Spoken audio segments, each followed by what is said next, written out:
All right, so we have Rebecca Harris in nomination in the Best Producer category for the film In Too Deep. Congratulations, Rebecca. Thanks so much. Thanks for speaking with me. Yeah, it was lovely news. Thank you. Thank you. And what made you go into film production? It's hard to find a definite answer because I think it was more a natural thing that just happened. I do remember when I was 8, it sounds very mainstream, but I was watching The Fellowship of the Ring in the cinema and seeing the length of the credits and just how long, and it just went on and on. I was just like, surely there's something I could do, like out of all those roles, surely, because and I think that was the first time I have a real memory of being interested in filmmaking and how people make things. But then after that, I kind of went away from it because I just didn't really, I don't know, you're kind of told to go for other things in life. It's not really seen as this career path. But then in school, I just started naturally being more good at the creative subjects. And then in media studies, I did really well. And the teacher said, you need to do film studies. So I did that. And then when I was doing that, I just, you had to make a film as part of that. And people just said, you're going to be producing because they just said I was good at organizing. And then that just kept happening. And then after university, it was about a year later, I met Chris, who's actually the director of In Too Deep, and started working with him on just show rules for actors. And then the first short film we did, I think a year after that, was The Silent Child, and that did very well and won an Oscar. And then, yeah. Yes, wow, very impressive, right? And that was also with Rachel, who stars as Carol in In Too Deep, and was a producer on it as well. But she, yeah, so that was just us all not knowing what we're doing and having a very successful outcome. And then you're into film production, and yeah, I was a producer after that. And I just can't, yeah, I think shorts are something I can't get away from. I always go back to them. I think they're brilliant. So even when you're trying to do bigger things, you can do shorts in between. It's something we're all very passionate about. Okay, nice. Thank you. And how would you make In Too Deep better if you could?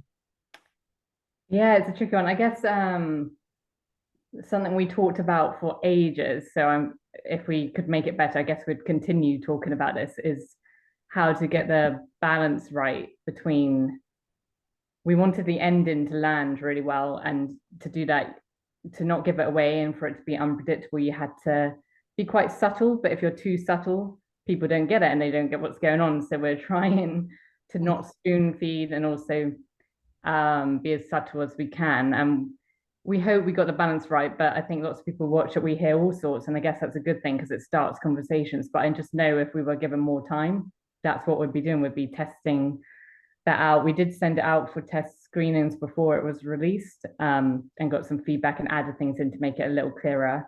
But I think there's a certain point where you need to just remember what you wanted to make as filmmakers, the story you wanted to tell. So yes, so it's currently how we wanted it to be, but I think I know that's something we could have talked about forever.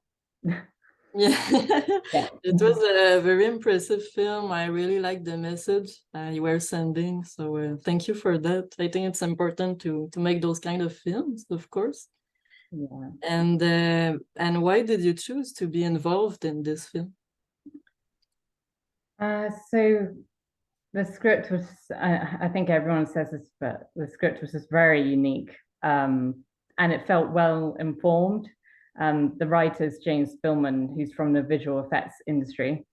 So that is why it's well informed, and you can feel it when you read it. But one of the biggest things was a human aspect to it. You know, it's a story of grief and loss, and two parents who've lost a child going through, you know, dealing with something horrendous in very different ways. One completely goes to this deep, dark place. The other makes some attempt to move on, although it's still very difficult. But that mixed with something that I think, and I think people hearing this without seeing the film, I'm trying not to give too much away. It seems like, how does that link with this? But it was the element of a very contemporary current trend, which is AI, which I actually find really exciting, but it's terrifying as well. And it kind of the fact that it kind of touches on that and maybe the dangers of it potentially in certain situations. But I think the main draw was a human aspect. And that was just something that was like really, like, I did not expect it to go there. So I was hoping the audience would feel the same when we make the film. They wouldn't expect it to go there either. I don't think I gave too much away. So hopefully. We could relate to it, right? Because of the technology used in the film, actually. Because usually we see like some cloning stories, but we're not there yet. But in your film, it was really like nowadays, like we could relate to the technology. So that was super interesting as well.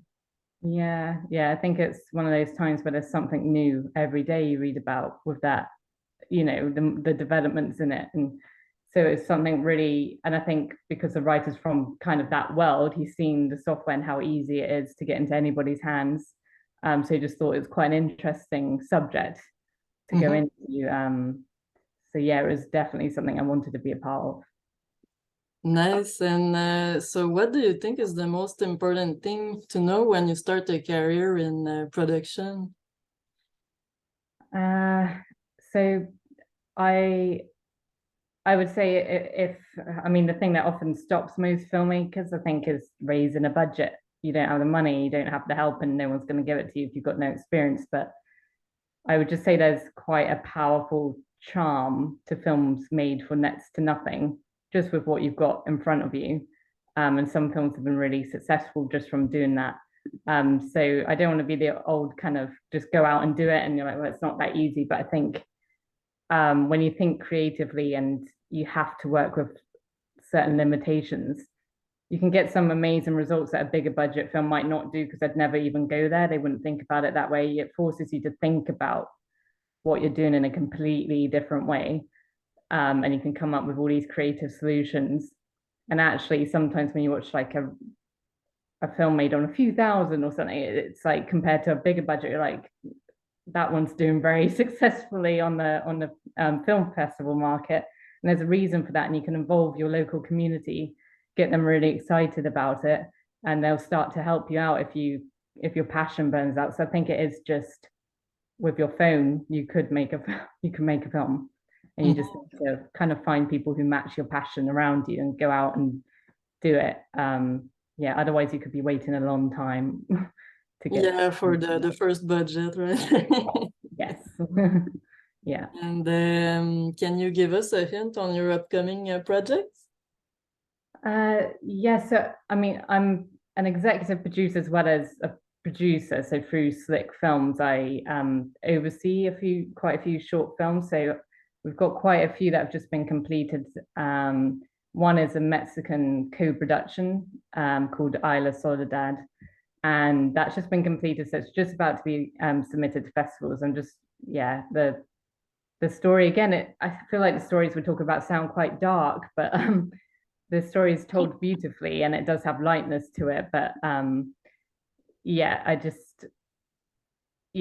it's about a woman who's lost custody of her son, and she's struggling to bring him back and to improve her life. But it's just, yeah, it was made in such a creative way, a whole community involved, and just seeing that teamwork was amazing. So that's one I'm quite excited about. And we have got a few features we're working on. They take a bit longer to get made, and they're of all sorts of different budgets. We've got some that are quite minor, like they'd be called micro budget films that we're hoping to do soon. One of them actually follows on from The Silent Child, but not, it's a different concept. It's just in a familiar world to that. And another one is complete opposite of that. It's like a multi-million-pound fraud scam, and the millennial generation, but they're both true stories. And yeah, so there's quite a lot going on. We've got a children's animation series as well. So yeah, I think in general we're drawn to the kind of true stories, but we don't always do them. But we seem to just always find ourselves doing true stories and films based on important topics. I think it's about, if you've got an audience, you just don't want to waste their time. It's an opportunity to tell them something new, and that's kind of what we go by. Yeah, told you snippets of things, but probably a bit too much. So it seems like you have a lot of projects going on now. So where can we follow you now? Do you have a website? Yes, so I think the best place is probably got Twitter and a link tree in my Twitter profile. So that's at Rebc Harris, but you should, I think the best place is Slick Films. So www.slickfilms.co.uk. And that has an in the pipeline page, which has everything in the pipeline. So there's everything coming up. That's probably the best place to look.